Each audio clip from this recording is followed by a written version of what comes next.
The leather beneath my fingers felt slick with sweat as I forced myself to sit still, pretending to be small, quiet, and harmless. Max's gaze burned into me, sharp and calculating, as if daring me to look away.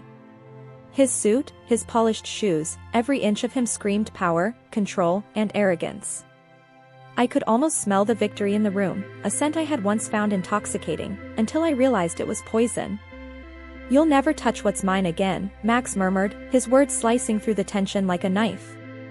The casual cruelty in his tone, the smug satisfaction, made my chest tighten. He didn't need to raise his voice, it carried all the weight of the years he had spent controlling me, diminishing me, erasing me. I felt the old familiar ache of injustice coil in my stomach. Beth's laugh, soft and teasing, tickled the edge of my ears from the gallery above. She leaned forward, her posture perfect, her lips curved like she was tasting a private joke only she understood. She had always been there, a silent shadow lingering just beyond the edges of my world, whispering that I wasn't enough. Every little movement, every glance, was designed to remind me that I was expendable, a character in someone else's story. Rose's eyes caught mine for a fraction of a second, cold and accusing. I could see the memory of her disdain etched into every line of her face. She had never hidden her dislike for me, she wore it like a badge of honor, as if my mere existence had offended her. I swallowed hard, letting my vulnerability show just enough to satisfy their expectations, while I quietly began calculating my next move. My hands trembled under the weight of my own composure, but my mind raced. I remembered every sneer, every comment, every subtle humiliation. Max thought he had me caged, thought the courtroom, the lawyers, and his family would break me. But they didn't see that beneath this trembling exterior, I was gathering pieces of something far greater, proof, leverage, the seed of a silent, smart revenge. I let my eyes flick to the judge's bench, feeling the cold authority of the law as both a shield and a weapon. If I could survive this day, I could turn every one of Max's smug victories into my stepping stones. Each glance from Beth, each whisper from Rose, was fuel, sharpening my focus, forcing me to embrace the strength I had ignored for far too long. As Max adjusted his cufflinks, blissfully unaware of the storm quietly rising in me, I made a silent promise. I would not just survive. I would reclaim every stolen piece of myself. And when the time came, Max would learn the true cost of underestimating the woman he thought he had defeated. Not from the day Max brought me home 8 years ago. Rose had made it clear from the start that I would never measure up to her precious son.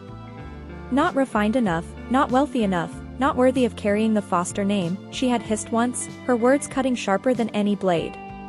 Even now, I could feel the sting of her judgment like it was being etched into my skin again. She smiled when she said it, that same cold, triumphant smile she always wore when she handed Beth a sparkling necklace while sliding me a gift card that barely covered dinner. Even before the whispers about the affair, Rose had been crafting the blueprint for my erasure, quietly plotting to replace me with someone she deemed superior. Her cruelty was patient, meticulous, and poisonous. Beth sat behind her mother, her posture flawless, her lips curving in that self-satisfied smirk that had haunted my dreams for years. She didn't need to speak, the way she watched me, the way she let her eyes linger on my faltering composure, screamed superiority. Every glance was a reminder that she had already decided my place, and it was beneath her. My own lawyer, Mr. Peterson, shifted uneasily beside me, flipping through his papers with hands that trembled more than mine. I knew he was scared, and rightly so. Facing Max's team was like stepping into a lion's den with nothing but a slingshot. 3 of the city's highest-paid lawyers, briefcases bursting with evidence designed to make me appear incompetent, helpless, disposable. They were ready to paint me as a schemer, a gold digger who had somehow ensnared their perfect, innocent client. The courtroom smelled of polished wood and tension, the air thick with anticipation and silent judgment. Max sat with a serene arrogance, his fingers laced, exuding the confidence of someone certain he already owned my fate. I studied him quietly, letting my mind gather threads of anger, humiliation, and the faintest spark of something else, opportunity. Judge Hawkins, sharp-eyed and merciless in reputation, surveyed the room like a hawk. Her silvering hair framed a face that had likely seen every kind of deceit imaginable. She wasn't swayed by silk ties or fancy shoes, yet even her impartial gaze seemed to linger on Max with the faintest flicker of acknowledgement that power often blinds the unprepared. I let my hands rest calmly in my lap, but my mind was anything but still. Every slight, every calculated smile from Rose, every smug glance from Beth, every arrogant breath from Max, was being filed away in the corners of my mind.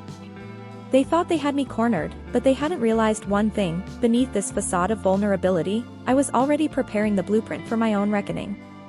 "Your Honor," Max's lead lawyer began, rising with a thick folder clutched tightly in his hands. His tone was polished, rehearsed, the kind designed to impress without emotion.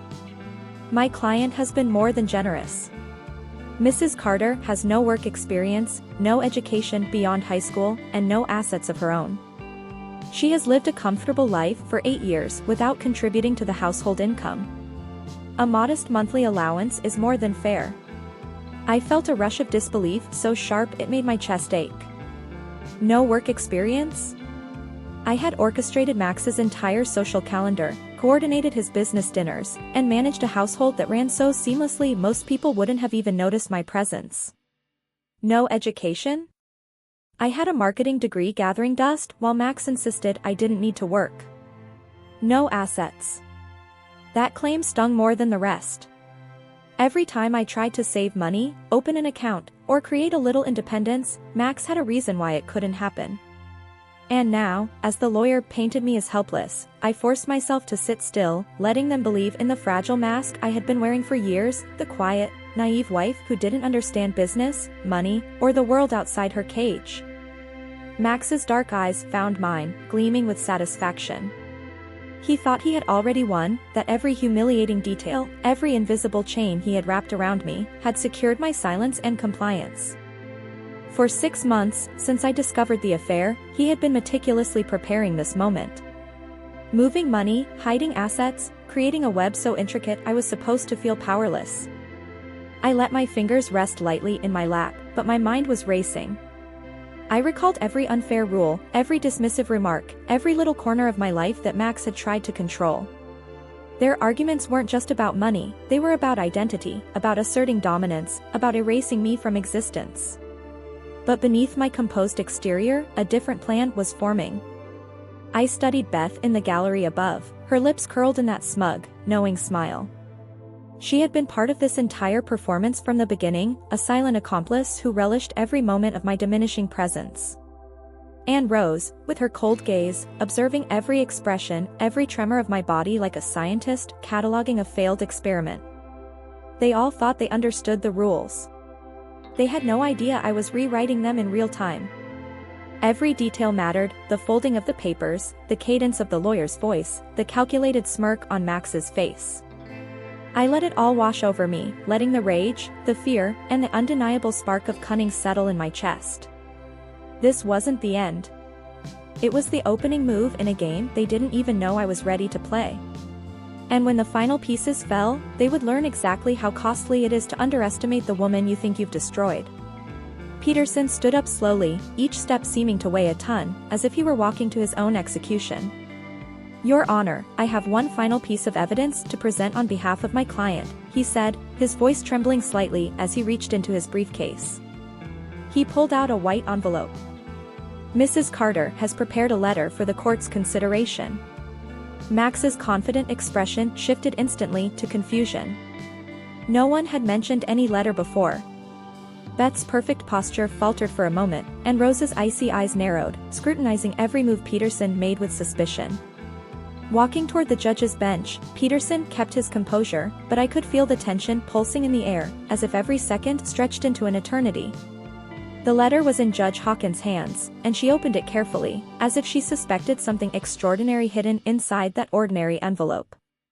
The silence was so complete that I could hear the faint rustle of the paper as she unfolded it. Every muscle in my body tensed, holding back both excitement and nerves at the same time. My heart pounded, but I knew I was about to turn the tables. The judge's eyes scanned each word of the letter. At first, her expression didn't change. Then, slowly, her eyebrows began to rise. I felt every second stretch, my curiosity growing, every glance toward Max intensifying the tension already thick in the room. Whispers started among Max's lawyers, and he stared at me, trying to figure out what I could have possibly written that would matter. There was still confidence in his eyes, but now there was something new, concern, maybe fear, something I had never seen before. And then it happened. The judge began to laugh. Not a polite chuckle, but a deep, real laugh that echoed off the walls of the courtroom. She had to set the letter down and remove her glasses to wipe her eyes. I took a deep breath, feeling the silent satisfaction building inside me. For the first time, I had the upper hand.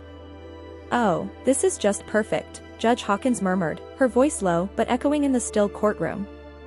She let her gaze sweep across Max, then Beth, and finally Rose. "Absolutely perfect." Suddenly, the confident air surrounding them vanished as if someone had flipped a switch. Max's face drained of color, his jaw tightening. Beth's lips parted slightly, a flicker of disbelief in her eyes. Rose's icy mask cracked, and for the first time in 8 years, I could see genuine fear shimmer across her face. A tiny, victorious smile tugged at my lips. After months of careful plotting, preparation, and patience, the moment of reckoning had arrived. I remembered the early days of what I had once believed was a perfect marriage.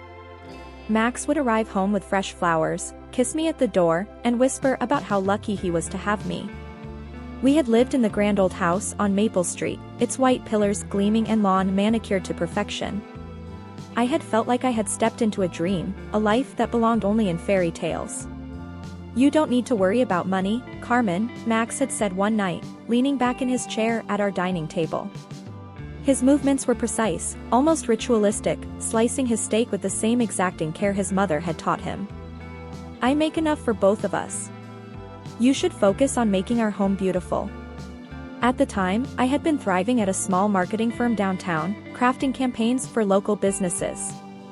I loved the creativity, the sense of achievement, the small victories that marked each successful project. But beneath the surface, Max had been planting seeds for months, hinting, persuading, even guilt-tripping me into leaving my career behind. I had smiled, played along, quietly plotting my own path, while pretending to bend to his will. Every gentle suggestion, every helpful comment about quitting my job, only strengthened my resolve. I was learning patience, learning observation, and learning how to turn his control into my weapon. Now, in that courtroom, watching their expressions shift from arrogance to shock and fear, I felt the full power of the careful preparation I had poured into every detail of this moment. Justice, my justice, was unfolding, and for the first time, I knew they would see exactly who I truly was. "But I enjoy working," I said, twirling my pasta around my fork, trying to keep my voice light, casual. "And the extra money helps us save for the future." Max set down his knife slowly, those dark, calculating eyes locking onto mine. The same eyes that used to make my heart race now made it constrict with tension. "Carmen, we don't need your little salary," he said, his voice smooth but sharp. "It barely covers gas and work clothes anyway. Wouldn't you rather spend your time making our home perfect? Perhaps start thinking about children?" The way he said little salary made my cheeks flush, a mix of anger and embarrassment.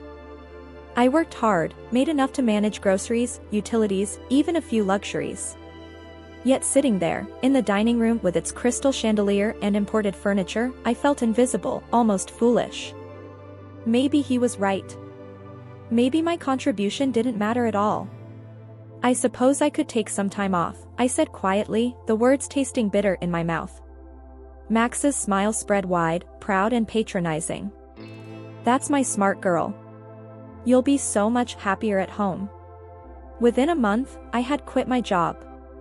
Max insisted on taking control of every financial decision, claiming it was easier if everything came from a single account. He gave me a credit card strictly for household expenses and instructed me to come to him for anything else. At first, it felt comforting, like I was being cared for. I threw myself into the role he expected. I decorated every corner of the house, cooked intricate meals, and meticulously planned his business dinners. But little by little, the care I'd once felt started to erode. The credit card had a pitiful limit, and every purchase became a trial. When I bought new curtains for the living room, he scrutinized the receipt like a judge passing sentence. "Why didn't you ask me first?" he demanded, voice calm but razor sharp. I began to notice the patterns, the subtle controls woven into everyday life. Every suggestion, every question, every friendly reminder was a thread tightening the cage around me. Max had turned what seemed like love and care into a labyrinth of restrictions and doubts, all under the guise of providing for me. Even in the quiet moments, I felt the weight of his approval like a chain. But somewhere deep inside, a flicker of rebellion stirred. I began to realize that the house, the dinners, the flawless facade, none of it belonged to him. And one day, I promised myself, it wouldn't belong to him anymore. When I spent $50 on groceries, Max demanded to see every receipt. "Carmen, we need to be more careful with money," he said one evening, leaning over the credit card statement with a red pen poised like a weapon. "This coffee shop charge, what was that for?" "I met my friend Lisa for coffee," I murmured, my voice small, feeling like a child caught misbehaving. "It was only $8. $8 here, 12 there." I could see it didn't matter to him, it was about control. "Maybe you should invite your friends here instead. It's more economical," he added casually, as if my social life were a line item in the budget. Slowly, I stopped meeting friends for coffee. I stopped buying clothes without permission. I stopped spending money on anything that wasn't absolutely necessary. Max praised me, lauded my irresponsibility, my understanding, my willingness to sacrifice for our budget. Yet every time he did, I could feel the cage tightening around me. Meanwhile, he continued his lavish habits without restraint: new suits, extravagant business lunches, dinners that cost more than my entire weekly allowance. The injustice of it gnawed at me, but I had learned long ago that voicing it only earned a cold glare. Then Rose came every Sunday, her silver hair pinned perfectly, eyes sharp as ever. Her critiques were relentless. The flowers in the garden weren't arranged properly. The dinner wasn't seasoned correctly. My dress, always too casual for her tastes, earned whispered judgments under her polite smile. "Max, dear," she said one Sunday, cutting her roast beef into impossibly tiny pieces, "I saw the most lovely girl at the country club yesterday. Beth Hayes, interior designer. She comes from such a good family, and her work, absolutely exquisite." I forced a smile, nodding politely, while a storm brewed beneath my skin. The comparisons, the veiled insults, the constant undermining, they weren't just about the house. They were about me. And one day, I promised myself, those threads of control and humiliation would unravel, and Max and Rose would finally see the woman they thought they had broken. Max nodded politely, but I caught a flicker in his expression: interest. "Maybe I've heard of her work. Very talented. You should hire her to redo the guest rooms," Rose continued, her eyes never meeting mine, sharp as ever. "They could use a professional touch." I had spent weeks choosing fabrics, colors, and patterns for those rooms, each detail carefully considered. But as I listened to Rose, I felt my effort diminish under the weight of her words. Everything I had done suddenly seemed amateurish, inadequate, unworthy of their perfect family standards. "That's a wonderful idea, Mother," Max chimed in smoothly. Then he looked at me, the question in his gaze clear. "Carmen, what do you think?"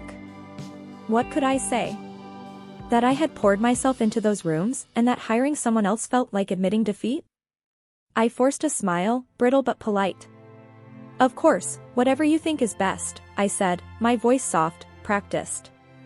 And then the calls started. Max would step outside, phone pressed to his ear, murmuring about work matters. Nights grew longer, dinners colder, conversations clipped. He was slipping further away, or so it seemed.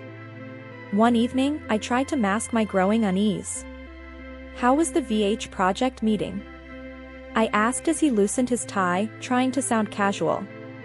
"Fine," he said, his eyes fixed on nothing, rehearsed and dismissive. But my heart tightened.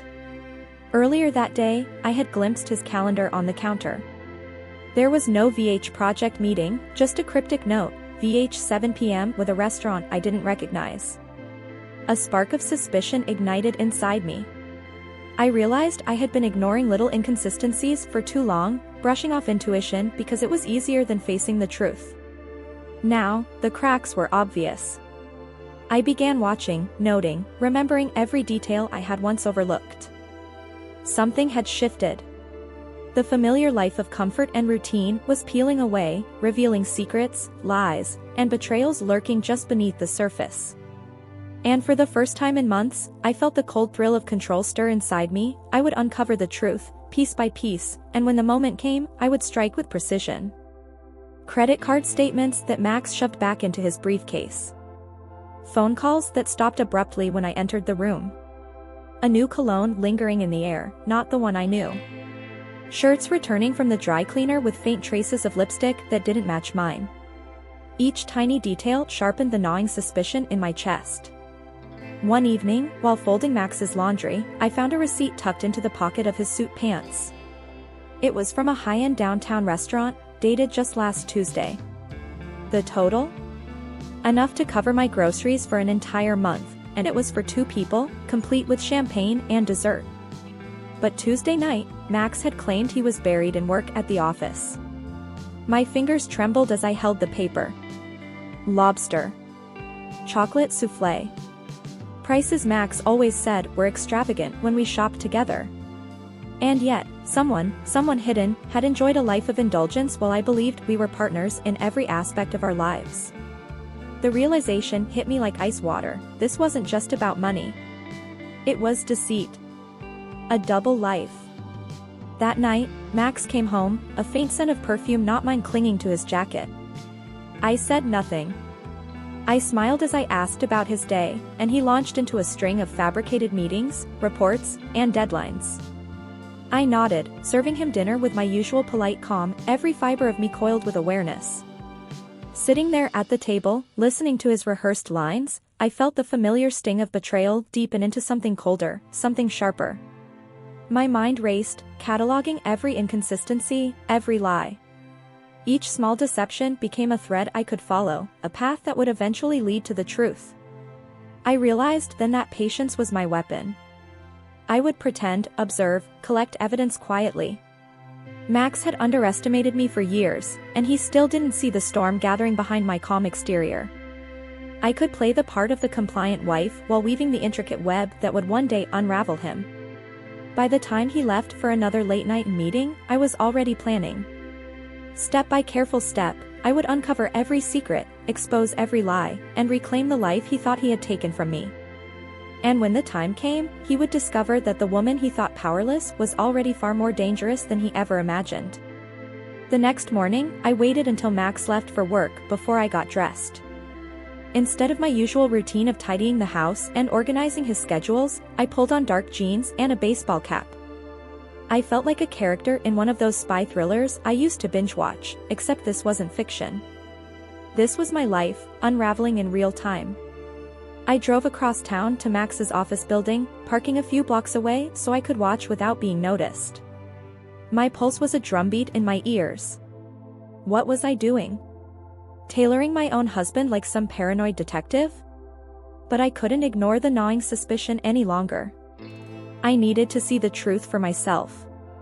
At 11:30, Max emerged from the building, his suit impeccably tailored, his confident stride just as polished as always.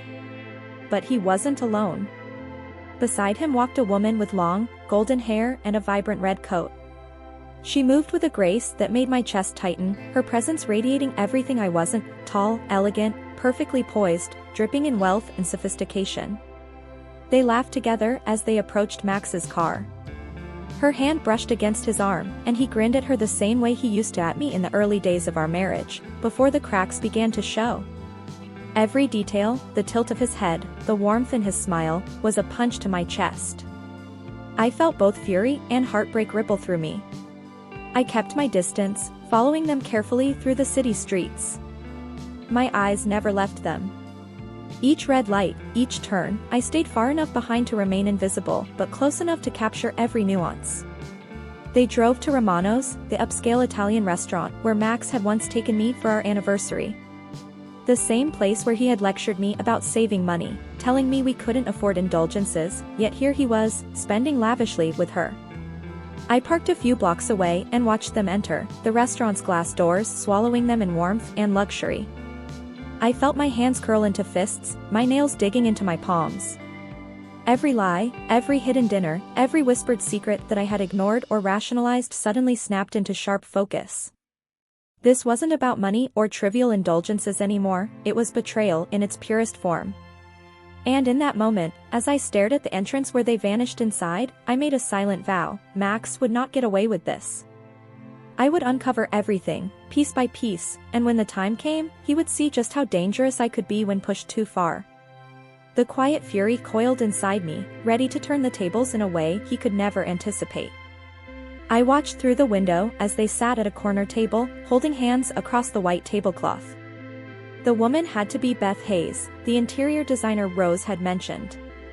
She was even more beautiful up close, perfect makeup, flawless hair, jewelry that probably cost more than my car.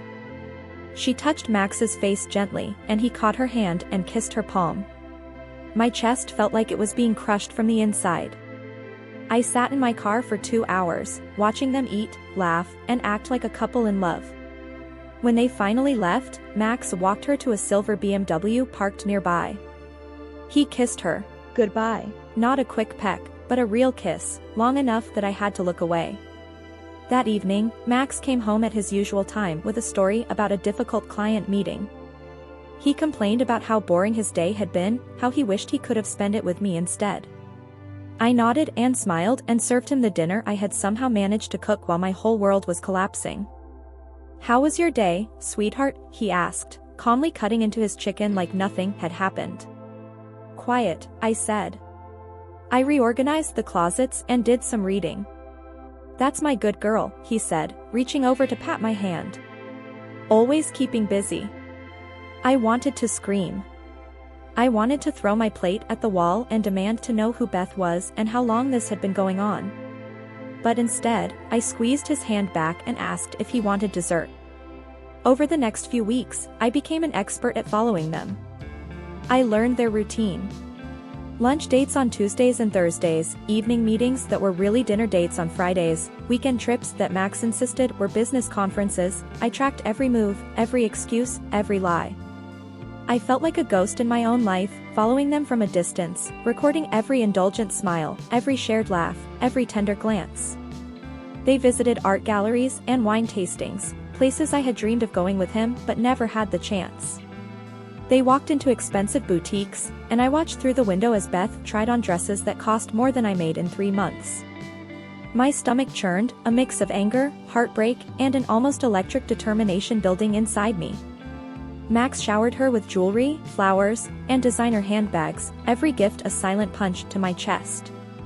He paid for everything with credit cards I had never seen before, and the audacity of it made my blood boil. The worst part wasn't the money, it was the happiness. The way he looked at her, the laughter that came so easily, the warmth in his eyes that I hadn't seen for years. He held doors open for her, pulled out her chair, and regarded her like she was a world unto herself. Each gesture reminded me of the tenderness he used to show me back when our marriage felt real, before it all turned into a carefully constructed lie. The bitter reality was unbearable, but I refused to show weakness. One Saturday, I followed them to the country club where Rose was a member. I parked in the shadows and watched through the fence as they played tennis, my heart racing with every shot. Rose sat nearby on the patio, clapping enthusiastically whenever Beth scored. The gleam of approval in her eyes was unmistakable, a quiet celebration of everything I had lost. After the match, the 3 of them gathered for drinks. Rose was animated in a way I had never seen before, laughing and gesturing as she leaned toward Beth. She touched Beth's arm affectionately, nodded at every comment, and whispered things I couldn't hear but could feel, an unmistakable complicity. It was as if she were welcoming Beth into the family she had denied me, a cruel mentorship in betrayal. I felt my hands clench around the steering wheel, my nails digging into my palms. The sting of humiliation mixed with a spark of resolve.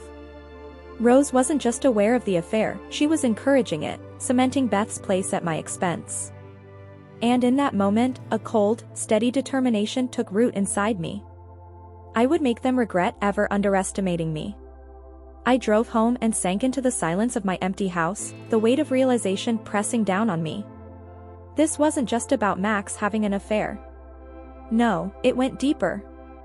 This was about replacing me entirely, erasing me from every corner of his life.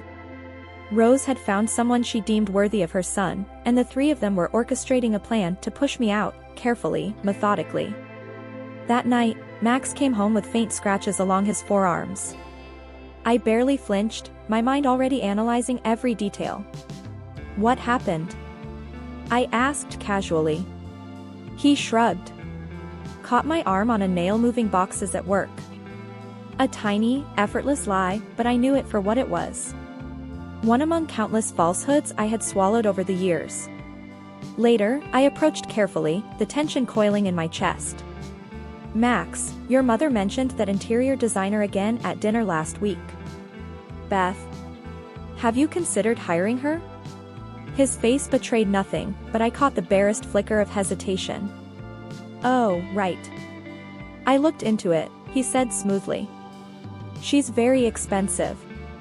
Maybe next year when business picks up. I nodded, masking the storm inside me. She must be very talented to charge so much, I said, my voice light. I haven't met her personally. Lie after lie after lie. Each word from his lips was another thread in the web he had spun around me. I smiled, a fragile mask, while inside I catalogued every false story, every fabricated excuse, every calculated glance meant to deceive me. I began keeping meticulous mental notes, mapping his routines, the times he was unaccounted for, the subtle hints of enjoyment in Beth's company that he could never fully hide. Every lie became a breadcrumb leading me closer to the truth, every excuse a piece of the puzzle that revealed the bigger picture. 2 months into my silent investigation, the truth hit me like a blow. Max wasn't merely having an affair. He was planning a total life swap, and the worst part, he wanted to ensure I walked away with nothing. The restrictions, the control over my spending, the financial dependence he had forced upon me, it was all deliberate. Every moment I had been dismissed, every small decision I'd been forbidden to make, was part of his calculated scheme. I sat in my living room, staring at the walls of the life I had thought was ours, but now I saw it clearly. This was no ordinary betrayal. It was a plan executed with precision, and it was up to me to turn every lie, every act of deceit, every ounce of control he thought he had into the weapon that would reclaim my life, and make them regret underestimating me. Max was planning to divorce me, to paint me as someone who had contributed nothing to our marriage. He intended to keep the house, the cars, the investments, everything he could claim as his own. And I would be left with nothing, erased from the life we had built together while he started his new world with Beth and Rose's approval. But Max had underestimated me. He assumed I was weak, obedient, and too naive to fight back. He had no idea I had been watching, learning, and quietly preparing my own strategy. Every smile he thought was innocent, every explanation I appeared to accept, had been carefully stored in my mind. I knew his patterns, his lies, and his routines, and I was ready to turn them against him. That night, as Max slept peacefully beside me, oblivious to my thoughts, I made a silent vow. If he wanted to manipulate money and truth, I would master the game better than he ever could. I traced the lines of the ceiling with my eyes, imagining every step I would take to reclaim what was mine, every secret I would uncover. The next morning, I waited until Max left for a so-called client meeting that I knew was really brunch with Beth. The moment the door clicked shut behind him, I felt a thrill of determination. Today, I would step into his private world, the office he always guarded so jealously, and find the evidence I needed. Max's home office was off-limits to me, the one room in the house I wasn't supposed to touch or organize. He kept it locked when he wasn't home, but months ago I had noticed the key tucked under his desk lamp, hidden in plain sight. I retrieved it now, my fingers trembling, a mix of fear and excitement coursing through me. With a deep breath, I turned the key and stepped inside. The office was pristine, every item carefully in its place, filing cabinets lining one wall, and a large desk cluttered with papers, but orderly in a way that suggested control and secrecy. My pulse raced. I didn't know exactly what I was searching for, but I knew I had to start somewhere. I began with the desk drawers, methodically opening each folder and sifting through the documents. Every contract, every receipt, every note could be a piece of the puzzle. With each page I examined, I felt the shift inside me, the fear melting away, replaced by a sharp, calculating focus. This was no longer about betrayal, this was about reclaiming my power. Most of the papers were dull at first, contracts for construction projects, letters from clients, invoices for materials I barely understood. But then I reached the bottom drawer and my heart skipped. A folder labeled personal accounts stared back at me, filled with bank statements I had never seen before.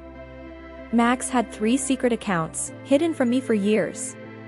As I flipped through the pages, my stomach twisted. Deposits poured in from companies I had never heard of, withdrawals for amounts that made my head spin. None of it matched the story he told me about his business. Every transaction screamed deception, each one a piece of the puzzle I had been trying to solve. I carefully photographed each page with my phone, my hands trembling just enough to make my heart race. I replaced every document exactly where I had found it, leaving no trace. I couldn't afford to make a mistake, not now. This was no longer about curiosity, it was about survival. In the filing cabinet, another folder caught my eye, Foster Holdings LLC.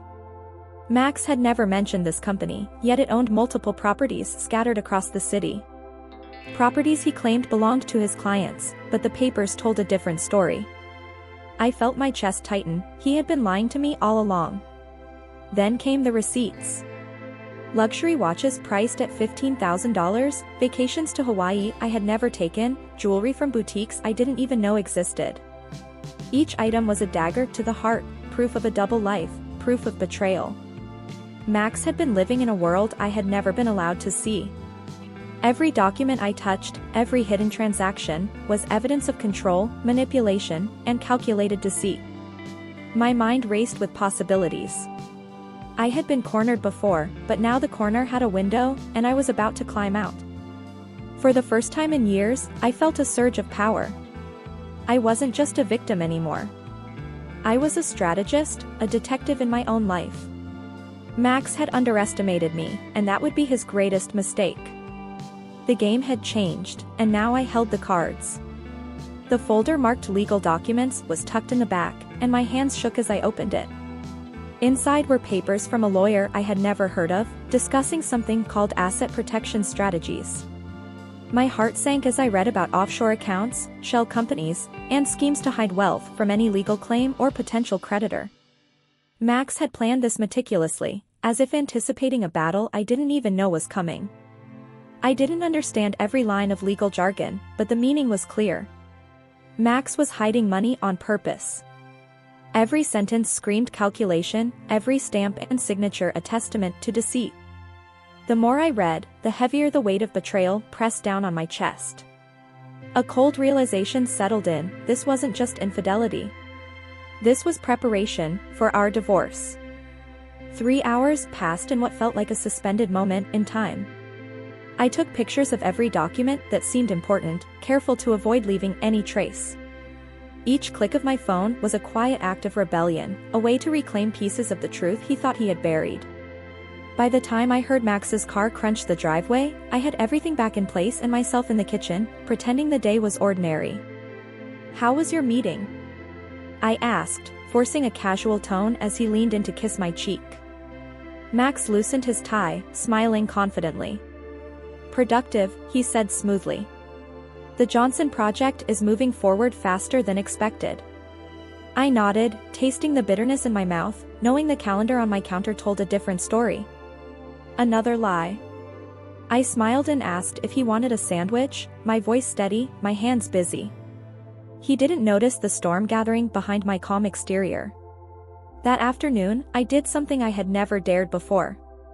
I called Lisa, an old friend who worked as an accountant downtown, hoping she still had the skills and the trust to help me navigate this new world of secrets. "Carmen," Lisa answered, her voice warm and surprised. "I haven't heard from you in forever. How are you?" My heart pounded in my chest as I steadied my voice. "I'm okay," I said carefully. "Lisa, I need some advice about financial documents. Could we meet for coffee?"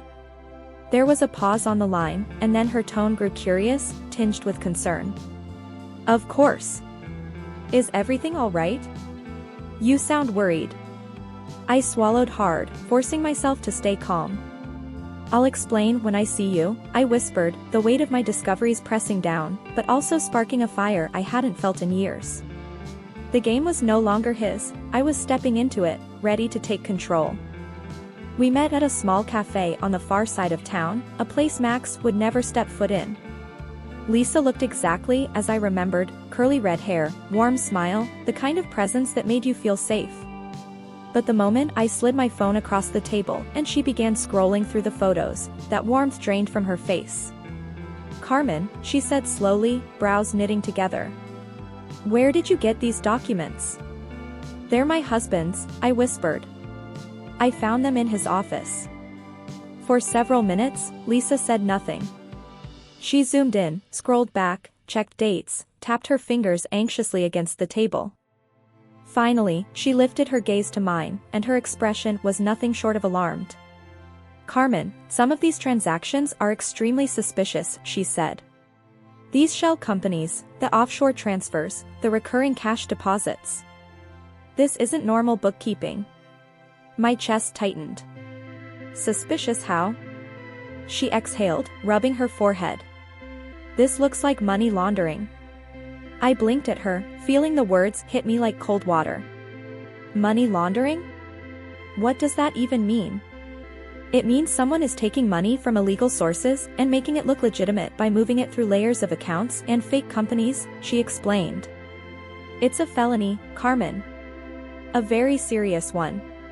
The room tilted slightly as I tried to process her words. Are you sure? I'm not a federal investigator, she said, but I've handled enough fraud cases to recognize the patterns. Look here, she pointed to one of the bank statements.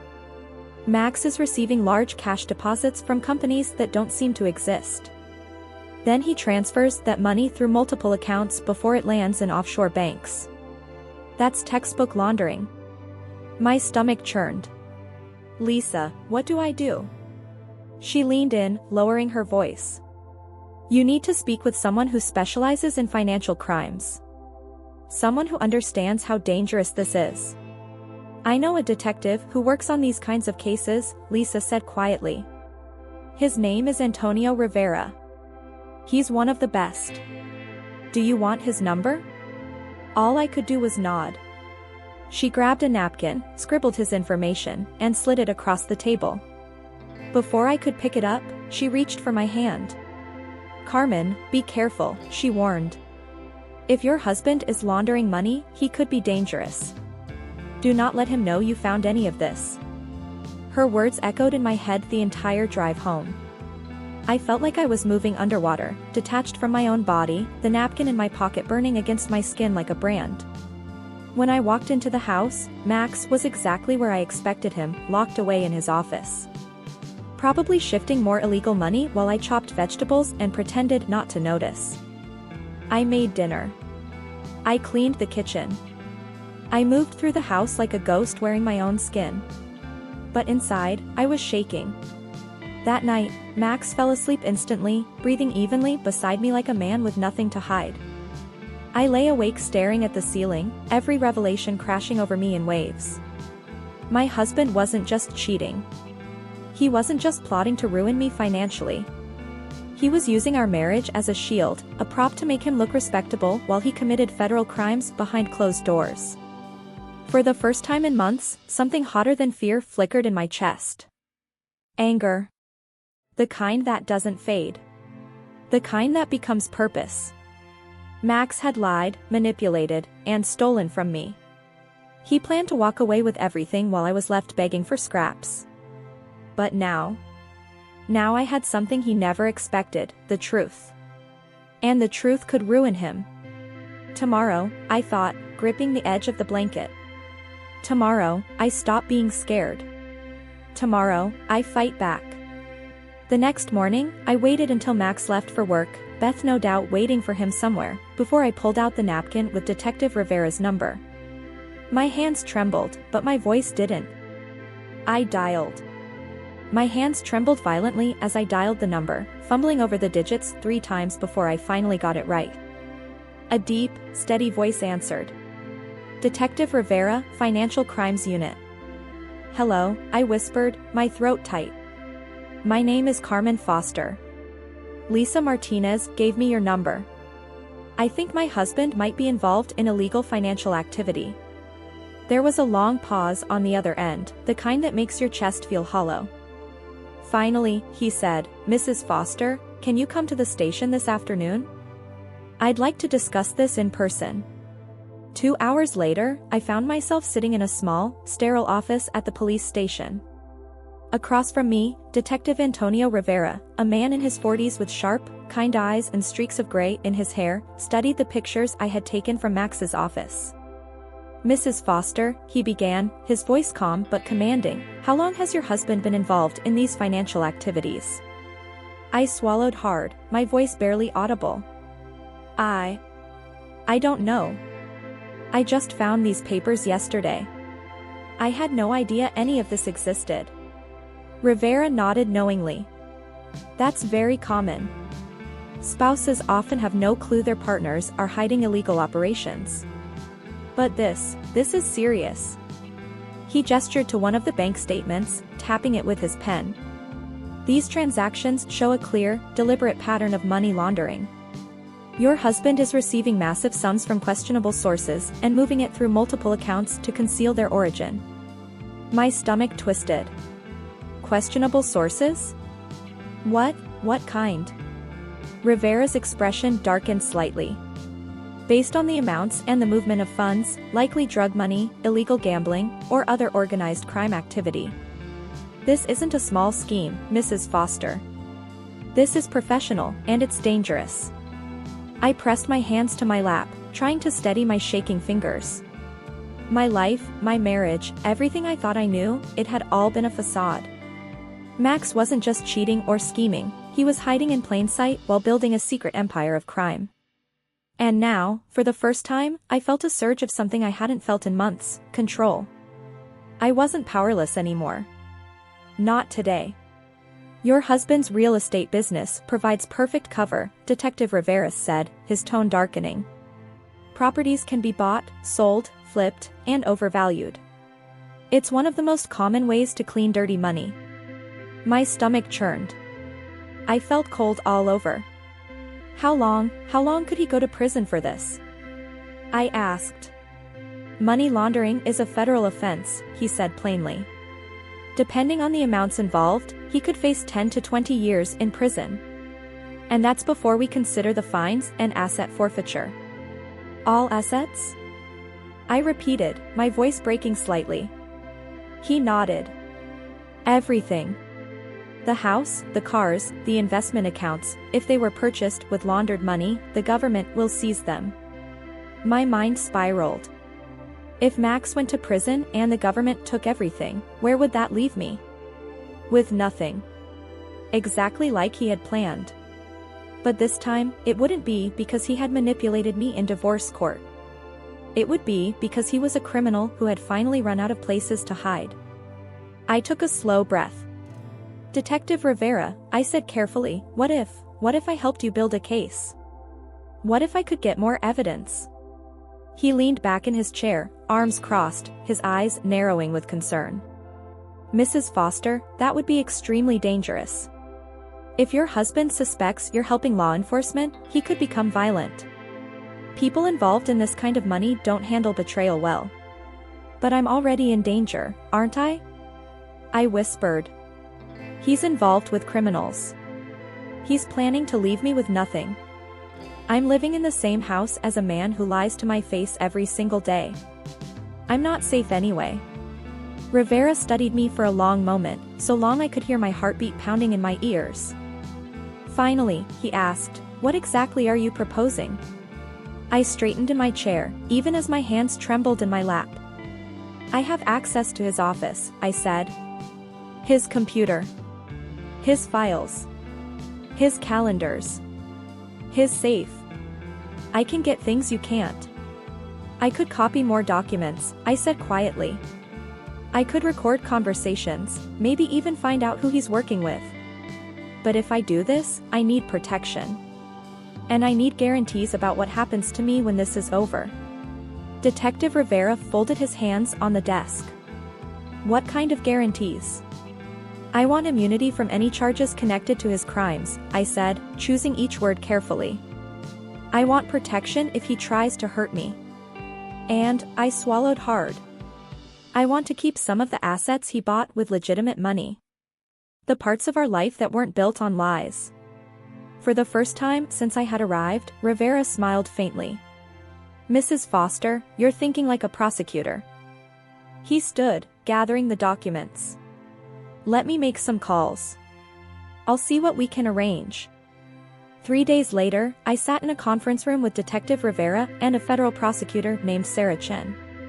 She was sharp, calm, and observant, her gaze the kind that made people tell the truth even when they didn't want to.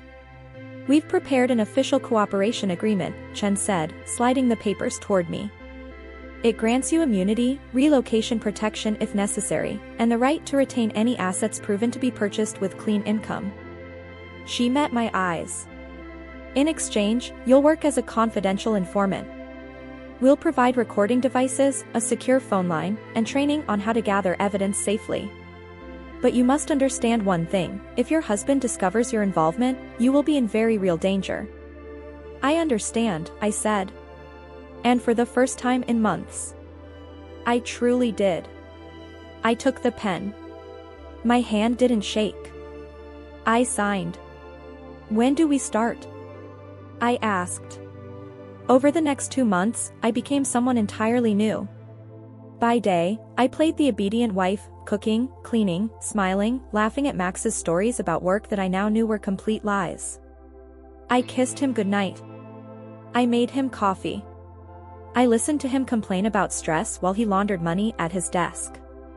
But the moment he walked out the door, my real work began. I learned how to use hidden recording devices.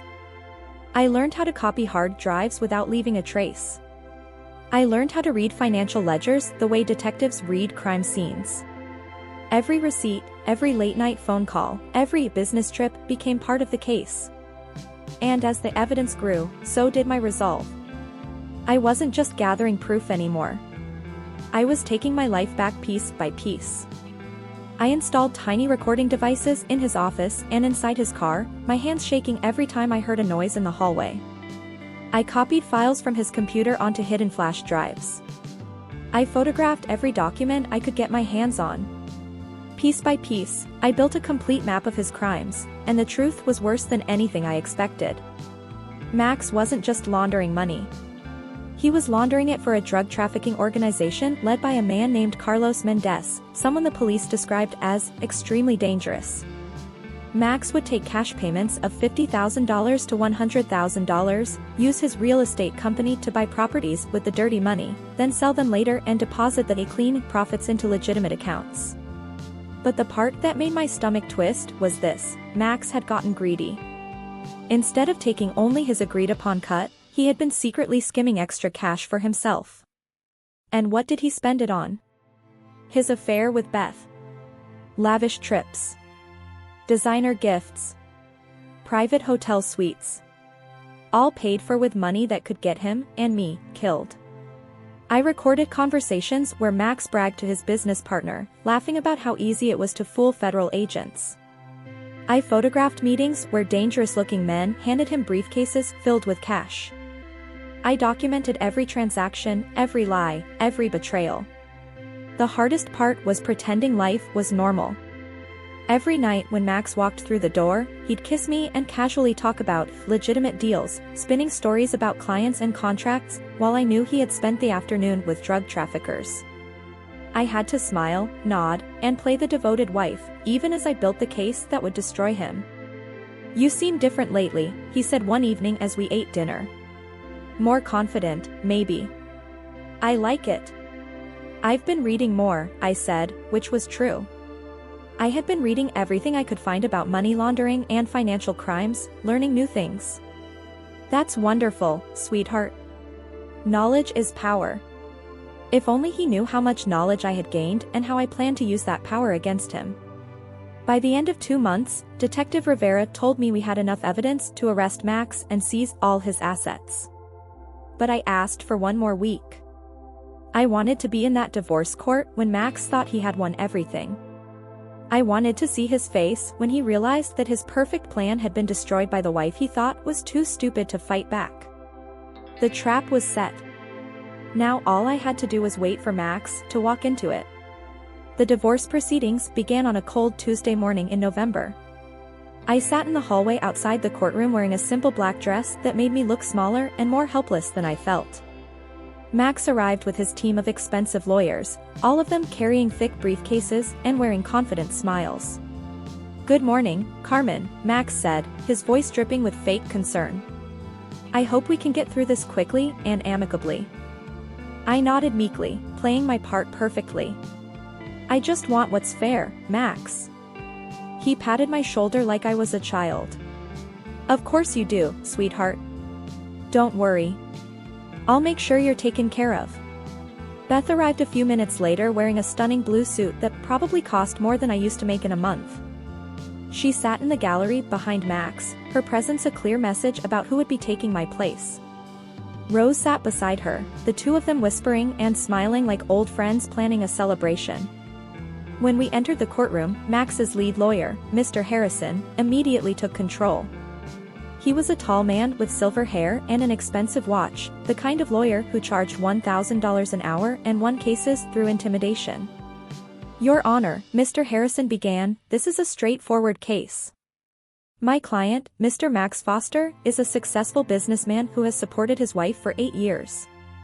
Mrs. Foster has no work experience, no education beyond high school, and has made no financial contributions to the marriage. She is seeking an unreasonable settlement that would jeopardize my client's business and livelihood." Judge Hawkins listened without expression as Mr. Harrison presented their case. They had charts showing Max's income, graphs demonstrating my lack of contribution, and testimony from character witnesses who painted me as a gold digger who had trapped an innocent man. Rose took the witness stand first, wearing a navy suit and pearls that made her look like the perfect society matron. She spoke in a clear, confident voice about how I had never fit into their family.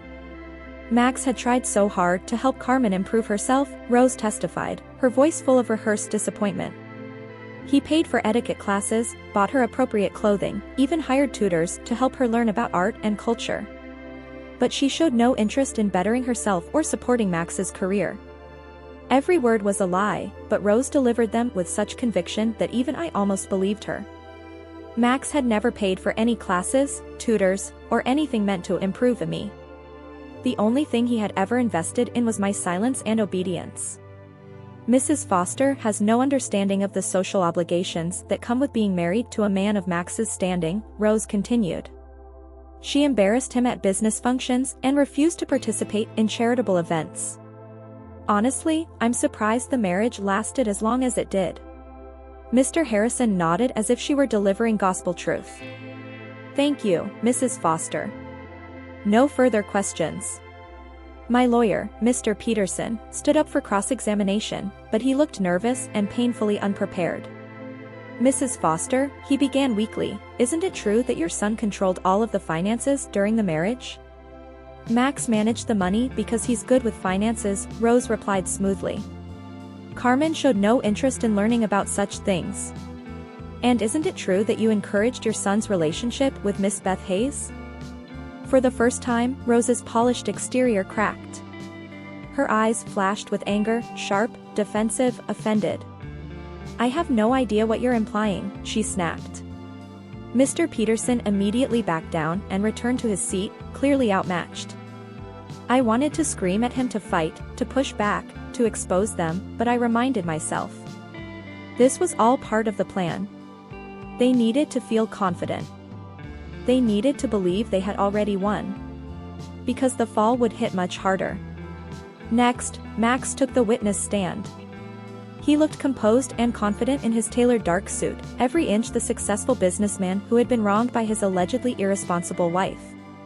Your Honor, Max began, his voice heavy with practiced sorrow, I loved Carmen deeply, but our marriage became impossible. She showed no interest in building a life together or supporting my career.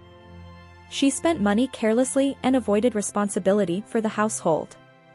I tried to guide her, but she seemed content to live off my efforts without contributing anything meaningful in return. Mr. Harrison carefully led Max through a detailed account of our marriage, an account that twisted reality into a narrative that painted me as lazy, selfish, and financially reckless. Max portrayed himself as the long-suffering husband, the one who had bent over backward to save the marriage, only to be met with ingratitude. Each word was measured, each pause designed to elicit sympathy from the judge and jury. "I'm asking for a modest settlement that will allow Carmen to start over," Max concluded, his tone deliberate. "A small monthly allowance, perhaps some assistance with job training so she can become self-sufficient. I bear her no ill will, but I cannot continue to support someone who refuses to support herself." His expression was calm, almost pained, as if the truth of his claims were undeniable. The courtroom fell into a tense silence as he stepped down. Even I had to momentarily acknowledge how convincing he appeared, if I hadn't known the web of lies, theft, and betrayal that underpinned his life. Beth remained silent in the gallery, but her presence, smiling, confident, and triumphant, spoke louder than any testimony could, a silent reinforcement of the image Max wanted everyone to see. Beth sat behind Max like a queen waiting to claim her throne, occasionally resting a hand on his shoulder or whispering encouragement in his ear.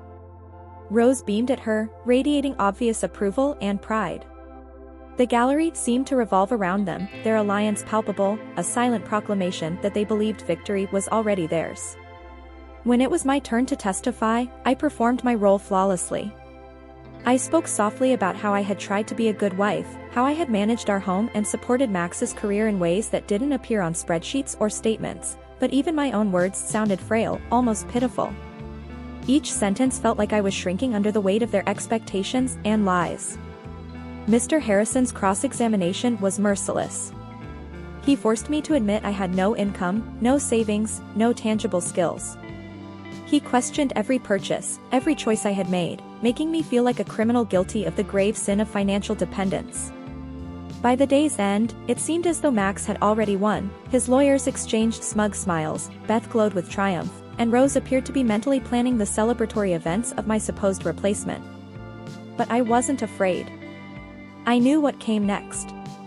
Tomorrow, Judge Hawkins would read my letter, the culmination of 2 months of meticulous planning. I sat in that cold wooden chair, listening to Max whisper his cruel words about never touching his money again. Beth's saccharine sweetheart made my skin crawl, and Rose's assertion that I didn't deserve a cent should have hurt, but instead, it fueled a quiet satisfaction within me. Mr. Peterson rose with trembling hands, pulling out the white envelope that contained the final piece of our strategy. "Your Honor, I have one final piece of evidence to present on behalf of my client," Mr. Peterson said, his voice steady but carrying a weight that made the courtroom lean in. "Mrs. Foster has prepared a letter for the court's consideration." Max's confident smile faltered for the first time. His lawyers exchanged confused whispers, clearly caught off guard by evidence they hadn't anticipated. Beth shifted in her seat, her perfect posture faltering slightly. Rose's cold eyes narrowed as she watched the envelope make its way to Judge Hawkins. The judge took it carefully, opening it with deliberate precision. The room grew so silent that I could hear my own heartbeat pounding in my ears. I watched Judge Hawkins's face as her eyes scanned the pages, moving from mild interest to shock, and then, slowly, to something that looked unmistakably like delight. She read as if time itself had slowed, savoring each word. Max was staring at me, his mind racing to understand what I could possibly have written that would carry any weight. His confidence was cracking, replaced by a flicker of worry in those dark eyes, the same eyes that had lied to me for years. Beth's hand tightened on her lap, her smile vanishing. Rose's composure cracked just slightly, a shadow of fear crossing her features as she realized this was no ordinary court document. Finally, Judge Hawkins looked up, scanning Max, Beth, and Rose in turn. Then, unexpectedly, she laughed. Not a polite chuckle, but a full, deep laugh that reverberated across the courtroom walls. She laughed until she had to remove her glasses and wipe her eyes, still chuckling under her breath. "Oh, this is good," she said quietly, her voice carrying in the hushed room. "This is very good indeed." The confident smiles vanished from Max, Beth, and Rose as if someone had flicked off a switch, leaving them pale and speechless. Max's face went pale. Beth's mouth fell open in shock.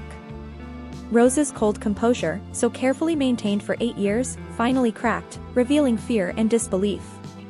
Judge Hawkins composed herself, adjusting her glasses, and looked directly at Max. "Mr. Foster," she said, her voice steady but firm, "according to this letter, your wife has been cooperating with federal investigators for the past 2 months.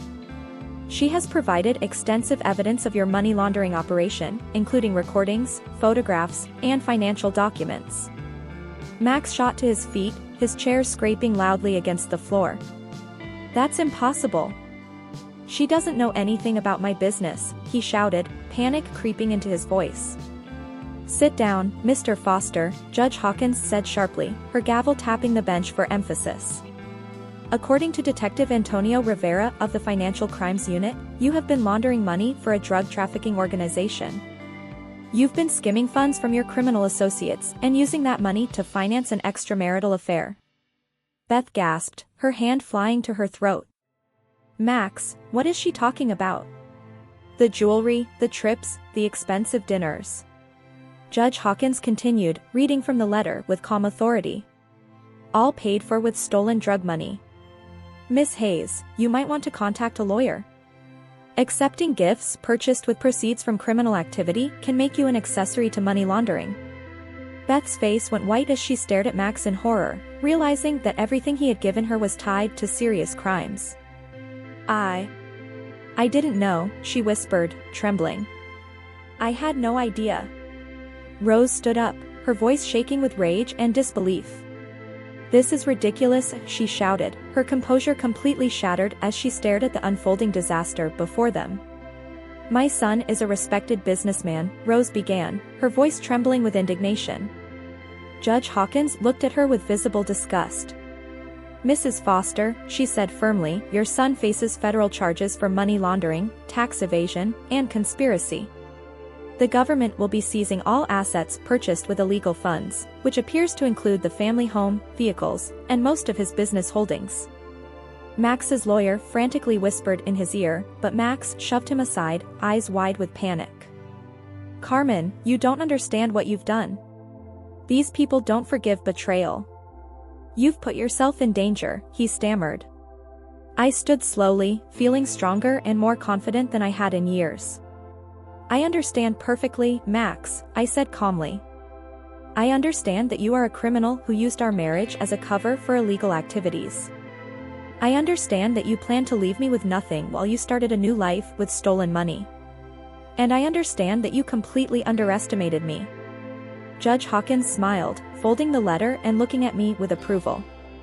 "Mrs. Foster, as a cooperating witness in a federal investigation, you are entitled to protection and compensation. The government has agreed to allow you to keep all assets that can be proven to have been purchased with legitimate income from Mr. Foster's real estate business." Max sank into his chair, his face pale, the reality finally crashing down on him. "How much?" he asked desperately. "According to the financial analysis, approximately 40% of your assets came from legitimate business income," Judge Hawkins replied. "Mrs. Foster will receive those assets, plus spousal support, plus a reward from the federal government for her cooperation in this investigation." Max's hands trembled as he realized that everything he thought he had won was slipping through his fingers. He had lost everything. His business, his money, his freedom, and his future with Beth. All because he had assumed his wife was too weak and stupid to fight back. Beth was crying now, mascara running down her cheeks as she realized her dreams of wealth and status were crumbling. Rose sat in stunned silence, watching her family's reputation destroyed in a matter of minutes. Furthermore, Judge Hawkins continued, "Federal agents are waiting outside this courtroom to arrest Mr. Foster on charges of money laundering, conspiracy, and tax evasion. This divorce proceeding is suspended pending the outcome of criminal charges." The courtroom doors opened, and Detective Rivera walked in with 2 other agents. Max looked at me one last time, his face a mixture of rage and disbelief. "You have no idea what you've done, Carmen," he spat. "I know exactly what I've done," I said calmly. "I've taken my life back." As the agents handcuffed Max and read him his rights, I felt a weight lift from my shoulders that I hadn't even realized I was carrying. For 8 years, I had been living a lie. Married to a man who saw me as nothing more than a convenient cover for his crimes. Beth fled the courtroom, probably already calling lawyers to distance herself from Max's criminal activities. Rose followed her. The two women who had planned to celebrate my destruction were now facing their own ruin, powerless and exposed. I walked out of that courtroom a free woman, both financially secure and emotionally liberated. Max had thought he could keep me weak and helpless, but the wife he tried to control was gone forever. In her place stood a woman who had learned to fight back, who had mastered the power of knowledge, and who would never allow anyone to underestimate her again.